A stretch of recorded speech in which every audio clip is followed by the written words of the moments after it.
molti ci conosciamo.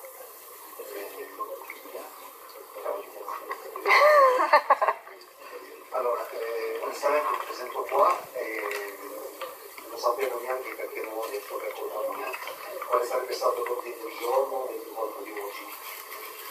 Un po' ho capito la situazione e vorrei che si potesse proseguire inventando davvero altri successivi appuntamenti per parlare di aspetti tecnici legati alla collaborazione tra associazioni, come si diceva prima, e il nostro ente di riferimento in questo momento che sarebbe assessorato alla cultura della regione.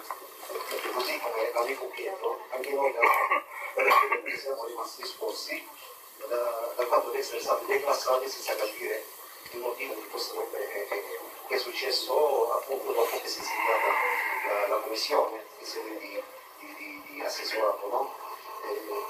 Non si può accettare, vorremmo soltanto capire perché succede, perché poi adesso visto Pietro può essere quello delle successivi bandi. Ci troveremo ancora meglio declassati perché abbiamo perso l'occasione dell'anno prima e si va avanti così, può darsi, no? Ora però una velocissima presentazione di quel che siamo e quello che facciamo. Noi abbiamo ben chiaro quello che si deve fare, perché noi cerchiamo di rappresentare una situazione particolare, che è quella di operare con tutti, chiunque, su un tema preciso che è quello della società aperta, no?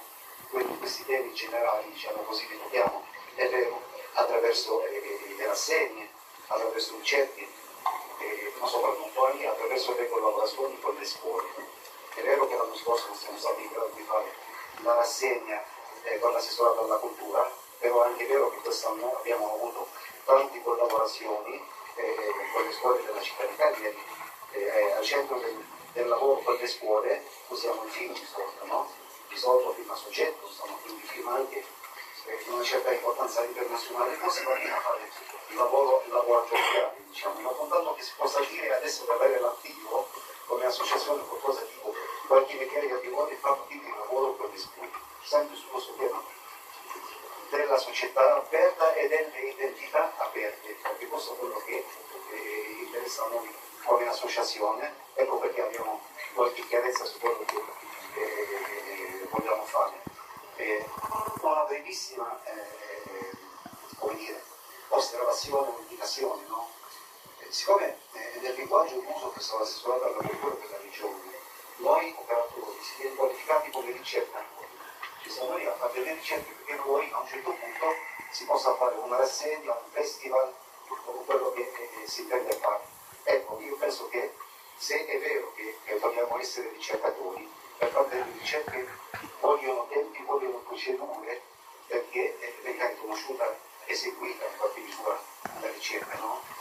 E quindi stare lì a stabilire appuntamenti con operatori esteri o con registi esteri, perché poi alla fine si va lì a fare la proposta all'assessorato che viene bocciata, certe volte abbiamo rischiato la faccia ed è successo.